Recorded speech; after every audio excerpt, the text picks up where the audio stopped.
Praise the lord. దేవునికి స్తోత్రం కలుగునుగాక. దేవుని బిడ్డలారా, ఉదయకాల సమయమున మీ అందరికీ నా శుభవందనాలు తెలియజేస్తూ ఉన్నానండి. ప్రతి ఉదయం ఈ విధంగా వాగ్దానంతో మీ ముందుకు వచ్చే కృపను దేవుడు మాకు ఇస్తున్న విధానాన్ని బట్టి నేను దేవునికి స్తుతులు చెల్లిస్తున్నానండి. హల్లెలూయా.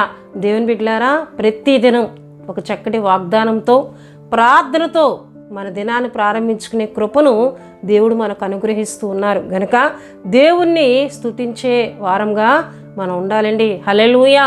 దేవుని బిడ్డలారా, ఈ ఉదయకాలం కూడా చక్కటి వాగ్దానంతో దేవుడు మనతో మాట్లాడబోతూ ఉన్నారు.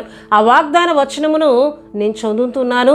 ప్రతి ఒక్కరూ శ్రద్ధగా విని ఈ ఉదయకాలం ఈ వాగ్దానంలో ఉన్న ప్రతి దీవెన ఆశీర్వాదమును పొందుకోవాలని ప్రభు పేరట తెలియజేస్తూ ఉన్నానండి.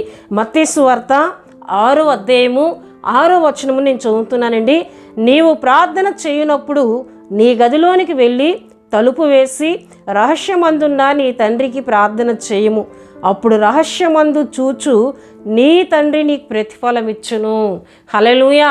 ఈ మాటను యేసుక్రీస్తు ప్రభువారు కొండ మీద కూర్చుండి దేవుని రాజ్య మాటలను చెబుతున్నప్పుడు బహుజనులు దేవుని బిడ్డలారా ఆ కొండ ప్రాంతమునకు వచ్చి యేసుక్రీస్తు చెప్పే బోధను ఆసక్తితో వింటూ ఉన్నారు. దేవుని బిడ్డలారా, 5వ అధ్యాయము 1వ వచనములో చూసినట్లయితే ఇక్కడ చక్కటి మాట మనకు కనిపిస్తుంటుంది. చూడండి, ఆయన ఆ జనసమూహములను చూచి కొండ ఎక్కి కూర్చుండగా ఆయన శిష్యులు ఆయన యొద్దకు వచ్చిరి.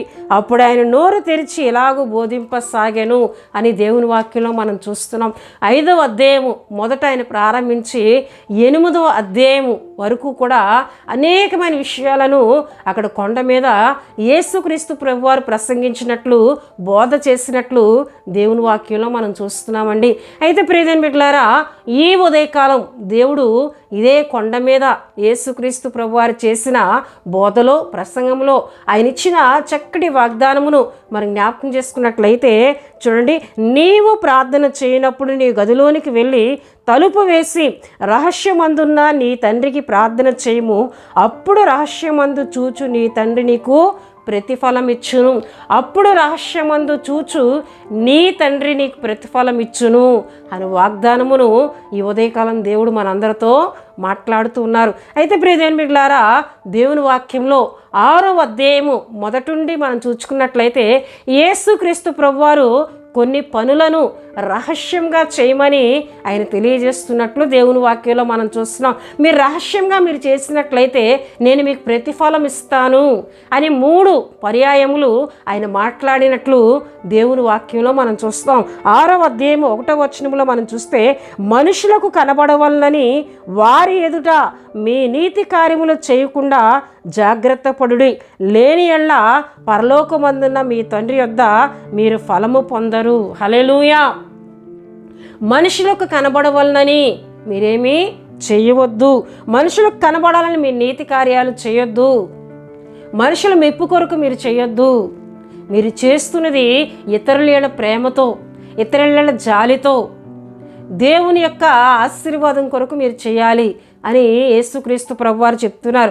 ఏమి చేయాలని నీతి కార్యాలను యేసుక్రీస్తు ప్రభువారు చెప్తున్నారు అని దేవుని వాక్యంలో మనం చూస్తే నీవు ధర్మము చేయనప్పుడు అంటున్నారు. కావున నీవు ధర్మము చేయనప్పుడు మనుషుల వల్ల ఘనత నొందవలనని వేషధారులు సమాజ మందిరములోను వీధులలోనూ చేయులాగిన నీ ముందర బోధ బోధింపవద్దు. వారు తమ ఫలం పొంది ఉన్నారని నిశ్చయంగా మీతో చెప్పుచున్నాను. నీవైతే ధర్మము చేయనప్పుడు నీ ధర్మము రహస్యముగా నుండి నిమిత్తము నీ కుడి చేయనది నీ ఎడమ చేతికి తెలియకుండా ఉండవలను. అట్లయితే రహస్యమందు చూచు నీ తండ్రి నీకు ప్రతిఫలం ఇచ్చును. హల్లెలూయా. మనం చదువుకున్నాం, రహస్యమందు చూచు నీ తండ్రి నీకు ప్రతిఫలం ఇచ్చును. ఏ విషయాలలో ఆయన ప్రతిఫలం ఇస్తూ ఉన్నారంటే మనము ధర్మము చేస్తూ ఉన్నప్పుడు మనుషులకు కనబడాలని బోర ఊదుచు, మనుషులకు కనబడాలని చాటింపు చేస్తూ కాకుండా నీ కుడి చేయి చేసినది నీ ఎడమ చేతికి తెలియకుండా నీవు ధర్మము చేసినట్లయితే రహస్యమందు చూచి నీ తండ్రి నీకు ప్రతిఫలం ఇచ్చును. దేవుని వల్ల ప్రతిఫలము కొరకు నీవు ధర్మము చేయి, దేవుని ఆశీర్వాదం కొరకు నీవు ధర్మము చేయి. అట్లయితే అలా నువ్వు చేసినట్లయితే రహస్యమందు చూచు నీ తండ్రి నీకు ప్రతిఫలం ఇచ్చును.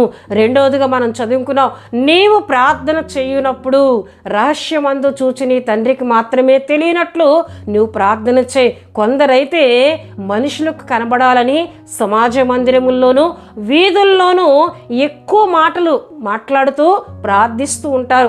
ఆ మాటల వల్ల మనుషుల మెప్పు కొరకు ఏవేవో ప్రార్థనలో కలిపి ప్రార్థిస్తూ ఉంటారు. నీవైతే అలా చేయవద్దు. రహస్యమందు చూచి నీ తండ్రి నీకు ప్రతిఫలం ఇచ్చేటట్లు నువ్వు ప్రార్థన చేయాలని యేసుక్రీస్తు ప్రభువారు చెప్తున్నారు. మూడవదిగా మనం చూస్తే 16వ వచనములో, మీరు ఉపవాసము చేయనప్పుడు వేషధారుల వలె దుఃఖముఖులై ఉండకుడి, తాము ఉపవాసము చేయుచున్నట్లు మనుషులకు కనబడవలనని వారు తమ ముఖములను వికారము చేసుకుందురు, వారు తమ ఫలం పొంది ఉన్నారని మీతో చెప్పుచున్నానంటూ ఉపవాసం చేయుచున్నట్లు మనుషులకు కనబడవలనని కాక రహస్యమందున నీ తండ్రికే కనబడవలనని నీ ఉపవాసం చేయనప్పుడు అని ఇక్కడ కొన్ని విషయాలు ఆయన చెప్తూ 18వ వచనంలో చూస్తే, అప్పుడు రహస్యమందు చూచున్న నీ తండ్రి నీకు ప్రతిఫలం ఇచ్చును. హల్లెలూయా. అప్పుడు రహస్యమందు చూచి నీ తండ్రి నీకు ప్రతిఫలం ఇచ్చునని దేవుని వాక్యంలో చూస్తున్నాం. దేవుని బిడ్డలారా, రహస్యముగా మనం ఏం చేయాలి అంటే ధర్మము చేయనప్పుడు దేవునికి మాత్రమే తెలియనట్లు చేయాలి. రెండవదిగా ప్రార్థన చేయనప్పుడు దేవుని వల్ల ప్రతిఫలం కొరకు చేయాలి. మూడవదిగా మనం చూస్తే ఉపవాసము చేస్తూ ఉన్నప్పుడు దేవునికి మాత్రమే కనబడాలని, మనం ఉపవాసం చేస్తున్నట్లు మనుషులకు కనబడేటట్లు మనం చేయకూడదని యేసుక్రీస్తు ప్రభువారు చెప్తున్నారు. మనుషులకు కనబడాలని చేసేవారు దేవుని వల్ల ప్రతిఫలం పొందుకోరు. మనుషుల మెప్పు కొరకు నువ్వు ప్రార్థన చేసినా, మనుషుల మెప్పు కొరకు నువ్వు ధర్మము చేసినా, మనుషుల మెప్పు కొరకు నువ్వు ఉపవాసము చేసినా నువ్వు ఏ ప్రతిఫలం పొందుకోలేవు. మనుషుల చేత పొగడబడతావు, మనుషుల చేత నీతిమంతుడు అని అనిపించుకుంటావు. కానీ పరలోకమందున దేవుని వలన, నువ్వు చేస్తున్న భక్తి వలన, నువ్వు చేస్తున్న ధర్మం వలన, నువ్వు చేస్తున్న ప్రార్థన వలన, నువ్వు చేస్తున్న ఉపవాసం వలన ఏ ప్రతిఫలము నువ్వు పొందుకోలేవని యేసుక్రీస్తు ప్రభువారు చెప్తున్నారండి. నిజమే దేవుని బిడ్డలారా, అపోస్తుల కార్యములు 10వ అధ్యాయము 3వ వచనంలో మనం చూసినట్లయితే అక్కడ కొర్నేలి అని ఒక భక్తిపరుడు మనకు కనిపిస్తూ ఉంటాడు. ఆయన చేసిన ధర్మకార్యములు, ఆయన చేసిన ప్రార్థన దేవునికి వినబడినట్లు, దేవుడు తన దూతను కొర్నేలి వద్దకు పంపించినట్లు దేవుని యొక్క వాక్యంలో మనం చూస్తున్నామండి. కొర్నేలి ప్రార్థన, ఆయన రహస్యంగా పట్టిన మొర, ఆయన ధర్మకార్యాలు దేవునికి వినబడ్డాయి. దేవుని యొద్ద నుండి గొప్ప ప్రతిఫలమును కొర్నేలి పొందుకున్నాడు. ఏ విధంగా పొందుకున్నాడంటే దేవుడు పేతురును కొర్నేలి ఇంటికి పంపించి కొర్నేలికి గొప్ప రక్షణ కలుగునట్లు, దేవుని మాటలు బోధించేటట్లు, ఆ ఇంటి వారందరికీ రక్షణ కలిగేటట్లు దేవుడు కొర్నేలి ఇంటిని ఆశీర్వదించి గొప్ప ప్రతిఫలాన్ని ఇచ్చినట్లు దేవుని వాక్యంలో మనం చూస్తున్నాం. అంతేకాకుండా ప్రియదేవుని బిడ్డలారా, అపోస్తుల కార్యములు 9వ అధ్యాయము 36 నుండి మనం చదివినట్లయితే ఎప్పే అని ఒక పట్టణములో తబిత అని ఒక శిష్యురాలు ఉంది.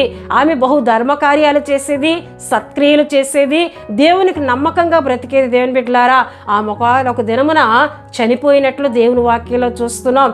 ఆమెను దేవుని బిడ్డలారా, అక్కడున్న ఎంతోమంది విధవరాండ్లు, ఎంతోమంది స్త్రీలు ఆమె శవమును కడిగి మేడ మీద పరుండబెట్టి దేవుని బిడ్డలారా పేతురుకు కబురు పంపగా పేతురు వచ్చి తబిత కొరకు ప్రార్థన చేస్తున్నప్పుడు ఆమె సజీవురాలుగా లేపబడినట్లు దేవుని వాక్యంలో చూస్తున్నాం. తబిత ఎంత గొప్ప ప్రతిఫలాన్ని, మళ్ళా సజీవురాలుగా బ్రతికే కృపను ఎందుకు పొందుకుందంటే ఆమె దేవునికి కనబడాలని ధర్మకార్యాలు, సత్క్రియలు బహుగా చేసిన స్త్రీగా దేవుని యొక్క వాక్యంలో మనం చూస్తున్నాం. హన్నాను మనం చూసినట్లయితే హన్నా దేవుని మందిరమునకు పోయి బహు దుఃఖాక్రాంతరాలై దేవుని యొద్ద మొరపెట్టింది.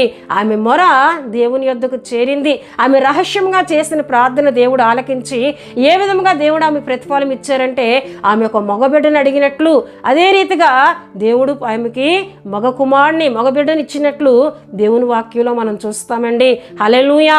ఆమె ఒక్క కుమారుని అడిగింది, 5 బిడ్డలను దేవుడు ఇచ్చినట్లు దేవుని వాక్యంలో చూస్తాం. గొప్ప ప్రతిఫలం ఆమె పొందుకుందండి. హల్లెలూయా. గనుక ప్రియదేవుని బిడ్డలారా, రహస్యమందు చూచు నీ తండ్రి నీకు ప్రతిఫలం ఇచ్చును. నువ్వు చేసే ధర్మకార్యాలు, నువ్వు చేసే ప్రార్థన, నువ్వు చేయు ఉపవాసము, నువ్వు చేసే నీతి కార్యాలు దేవునికి మాత్రమే కనబడాలని, మనుషుల మెప్పును పక్కన పెట్టి మనుషులకు కనబడాలని కాక దేవుని చేత దీవించబడాలని నువ్వు చేసినట్లయితే గొప్ప ప్రతిఫలాన్ని పొందుకుంటావని దేవుడు ఉదయకాల సమయంలో చక్కటి వాగ్దానం ద్వారా మనతో మాట్లాడుతూ ఉన్నారు. దానికి ఈ వాగ్దానం నేను ముగిస్తున్నానండి. ఈ వాగ్దానంలో ప్రతి విధమైన దీవెన, ఆశీర్వాదములు, ప్రతిఫలమును పొందుకుందాం. ఈ వాగ్దానంలో ప్రతి దీవెనతో ఆశీర్వదింపబడదాం. దేవుని వాగ్దానమును దీవించునుగాక. ఆమేన్. దేవుని బిడ్డలారా, మీ అందరి కొరకు నేను ప్రార్థిస్తున్నాను. ప్రతి ఒక్కరు కండ్లు మూసుకొని ప్రార్థనలో ఏకీభించాలని ప్రభు పేరట తెలియజేస్తూ ఉన్నానండి. మహాపరిశుద్ధుడా, ప్రేమ కలిగిన తండ్రి, కృప కలిగిన యేసయ్యా, మీకు స్తోత్రాలు చెల్లిస్తున్నాను నాయన. ఉదయకాల సమయంలో చక్కటి వాగ్దానం ద్వారా మాతో మాట్లాడారు, మీకు స్తోత్రాలు. రహస్యమందు చూచు నీ తండ్రి నీకు ప్రతిఫలం ఇచ్చునని అయ్యా మీరు మాట్లాడిన ఆ వాగ్దానపు మాట ద్వారా ఉదయకాలం అందరితో మీరు మాట్లాడారు, మీ స్తోత్రాలు. మేము చేసే నీతి కార్యాలు, ధర్మ కార్యాలు, ప్రార్థన, ఉపవాసము నీకు మాత్రమే మేము కనబడేటట్లు చేసి నీ మెప్పు కొరకు మేము చేసి ప్రభువా మీరిచ్చే ప్రతిఫలం పొందుకునే కృప ఈ వాగ్దాన మాటలు విన అందరికీ దయచేయమని సన్నిధిలో ప్రార్థిస్తున్నాను. తండ్రి నీకు వందనాలు. ప్రతి ఒక్కరిని మీరు ఆశీర్వదించండి. దినమంతా మీ కాపుదల, మీ భద్రత అయా ప్రతి కుటుంబానికి అనుగ్రహించమని ప్రార్థిస్తున్నాను. ఎవరైనా బలహీనలుగా ఉంటే ముట్టి మీరు స్వస్థపరచండి, ఆరోగ్యములు దయచేయమని యేసుక్రీస్తు నామములో ప్రార్థిస్తున్నాను. అయ్యా ఎవరైనా కార్యాలు పూనుకుంటే వాటిలో సఫలత, విజయము, మీ సహాయం కలుగు చేయమని ప్రార్థిస్తున్నాను. ప్రయాణంలో ఉన్న వారికి నీ కాపుదల దయచేయమని ప్రార్థిస్తున్నాను. దినమంతా నీ కృపను అనుగ్రహించమని, అపవాది క్రియలు ఎవరి మీద పని చేయకుండా వాడి క్రియలన్నీ యేసుక్రీస్తు నామములో లయపరిచి ప్రతి ఒక్కరి చుట్టూ నీ కాపుదల, మీ సన్నిధి, మీ వెలుగు, దేవదత్తుల భద్రతను దినమంతా తోడుగా ఉంచి నడిపించమని యేసు నామములో అడుగుచున్నాం తండ్రి. ఆమేన్. యేసు రక్తమే జయం, ప్రభేసు రక్తమే జయం, ప్రభేసు రక్తం సంపూర్ణమైనది. అపవాది క్రియలకు అనంత నాశనం కలుగునుగాక. ఆమేన్, ఆమేన్, ఆమేన్.